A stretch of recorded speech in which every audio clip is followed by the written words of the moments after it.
ठीक। ध्यान, पहले तो समझे ध्यान क्या है।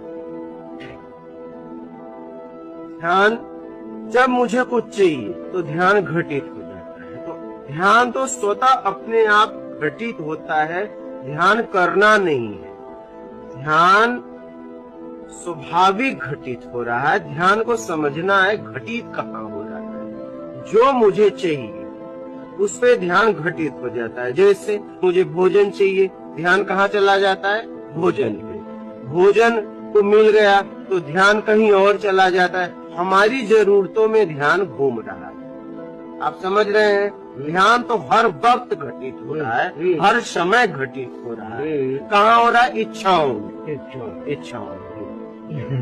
ठीक है। तो अब आप चाहते हैं कि परम ध्यान जो है आपको घटित हो, तो आपको प्रसन्नता दे। तो निर्विकार होने के लिए आप धारणा बनाइए। पहले आपको धारणा करनी पड़ेगी। चाहिए में ध्यान घटित होता है। तो आप देखिए, जो आपको चाहिए धारणा बनती है, ध्यान घटित हो जाता है। धारणा, ध्यान, समाधि, तुम ब्रह्म। समझ रहे हैं? तो आप जो है निर्विकार होने के लिए धारणा बनाइए कि मैं छल कपट चोरी बेईमानी चापलूसी मक्कारी धोखा पाखंड से कैसे मुक्त हो जाऊं। जब इसके लिए आप पक्की धारणा बनाएंगे तो ध्यान उससे घटित होगा और अपने आप धारणा, ध्यान, समाधि, तुम ब्रह्म अपने मैं तक पहुंच जाओ।